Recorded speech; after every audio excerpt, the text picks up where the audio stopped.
أعوذ بالله من الشيطان الرجيم. بسم الله الرحمن الرحيم. So inshallah, I hope everything goes well. James, he has not said his shahada. He's still in the process of understanding the Islam. He's still in the process of trying to. He wants to learn more about it. Is that right? Yeah. He wants to learn more. He wants to learn more about it so he understands Islam and then to say the shahada. One thing with shahada, see, the thing is, when you say shahada, you're not bound by anything. That's one thing you got to realize. For example, when you say shahada, doesn't mean that tomorrow you found a fault in Islam, you can't leave. So the suggestion is, because shahada is your peace with God. Yeah. Is that when you say shahada, you're saying that God, I'm with peace with you. I believe in you as one, which you do. Yeah. Sure, everybody does. Anyone with a sane mind would know that there must be one God. Otherwise, the whole system will not run so perfectly, right? Of course. And that prophets of God were men who God sent to us for our guidance, which is a natural thing. If there's a God that had made everything so perfectly with a purpose, then He must also tell us what our purpose is. He was not going to just let us go blindly and say, you live like that, you live like that, you live like that, create a tug of war between people. So He sends prophets. And we say the last prophet was Prophet Muhammad. So when you say shahada, that's what you're saying. It's what you already believe. But with that, once you say it, okay, if we were to die tomorrow, which is no guarantee that you won't, no human being on the face of the earth right now could say, I'll be alive in the next hour. But everyone can say that maybe I'll die. That's the most surest thing. Okay? So that's why the scholars suggest that for everyone to say the shahada. By that doesn't mean that now you owe anyone anything. But the only thing, you're making peace with God. Then after that, go do your research. And if you find a fault in Islam, then leave it. No problem. But we are 100% sure that you won't. That's 100%. That's what I say before. Like it's something that I'm looking into. Like because I'm baptized Christian. Yeah. But it's something I'm looking into a lot. You know what I mean? Yeah. I've seen the hypocrisies and the faults like in Christianity, and then I've looked at Islam and just seen the beautifulness and the truth and the peacefulness of it. You know what I mean? And that's what sort of brought me closer to it. Oh, that's good. There's one thing the more about... you dig in, the more you find beauty. Exactly. That's 100%. And like you said before, like like you said before, like you do speak to different people and they got their own different like looks and perceptions on things and that. But I guess at the moment, because I don't know as much as like others, that I've sort of just taken bits and pieces of myself, sort of thing. And eventually, once I talk to people, I make it. Have you read the Quran? I've just because I've got an English version that I've got given, and that say I've gone through a few of the surahs and stuff like That's that. good. Yeah. That's the best thing to do, because don't look at the people and their perception of what Of it is. course, Go with yourself and what your heart says. course, And the best thing to do is read the Quran. Read the Quran.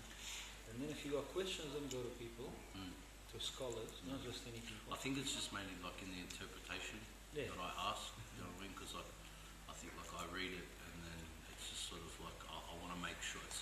Of course, I know what it's saying, but I want to make sure that I'm interpreting it right. Because one thing I've always been told is like it's very easy for someone to interpret it like what Allah's saying like wrong. You know what I mean? So I want to always make sure that I'm interpreting it right. They say that the Quran is a living book, and that all other books are dead books.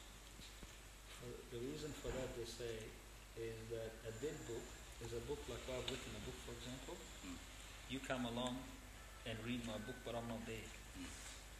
Now, my book is going to create questions in your mind, but I'm not there to explain to you what that is. So it's a dead book. Okay? You will maybe benefit something from it, but I'm not there with you to tell you this is what I meant. This was behind it, was my this, my that. Well, Quran is a living book because as soon as you open it, God's there. And He directly speaks to you. So you find, His words. yes, you find with Quran, the interpretation of Quran change. Okay, the fundamentals don't change, but every day changes according to when you change. If you're a happy person, you're going to see something else in the Quran. Same page. If you're a sad person, that's why Quran is the only book that the human beings could read and read and read and read and read and read and yet never get bored. Because every day is telling you something new from the same thing. Same page, just read the same page every day. Because you change, the Quran is telling you according to what you think that day. Because God is life there with you that day. So that's why, go with your heart with the Quran, read it inshallah. But our recommendation still, say the Shahada, so that you make that peace with God. That's if you sit with your heart. If not, we're not able to force anyone to say the Shahada or anything. But just a brotherly suggestion, that's what I've heard from scholars, because we don't know when death's going to come. At least we could say, I made peace with you. I made peace with you. And it's just a sentence, right? It's just a sentence. It takes a lifetime to actually bring it into your life. To say that there is only one God, and then go through your life, in your business, with your wife, with your children, with your people, with your neighbors, with yourself, to actually bring it into action, takes lifetime.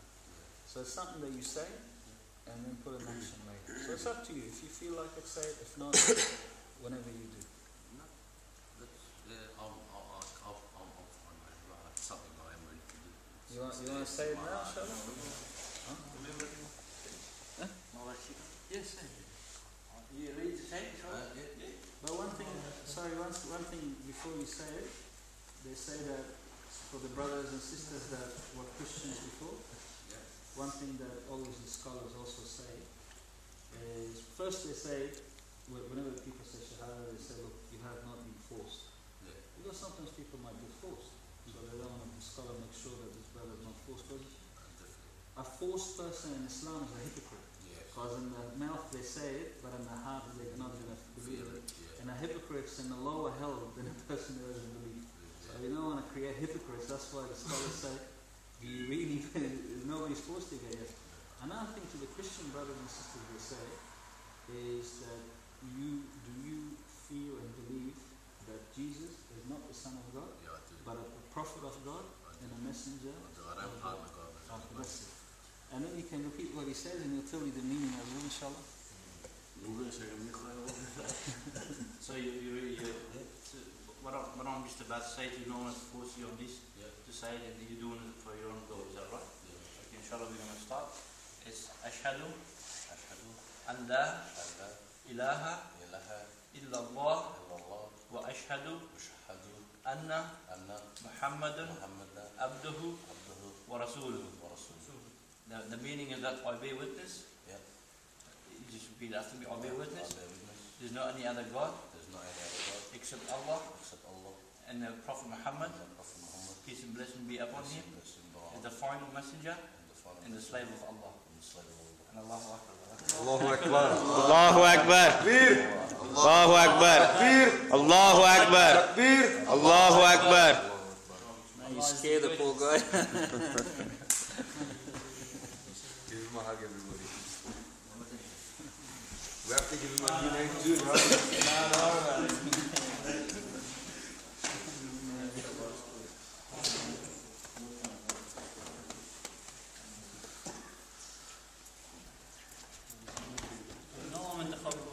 Nej, jag har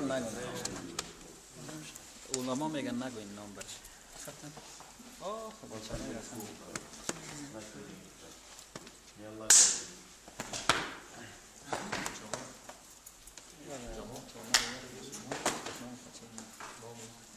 This is normal.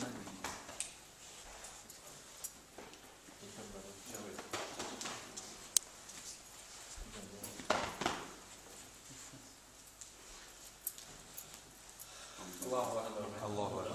Subhanallah. Just give the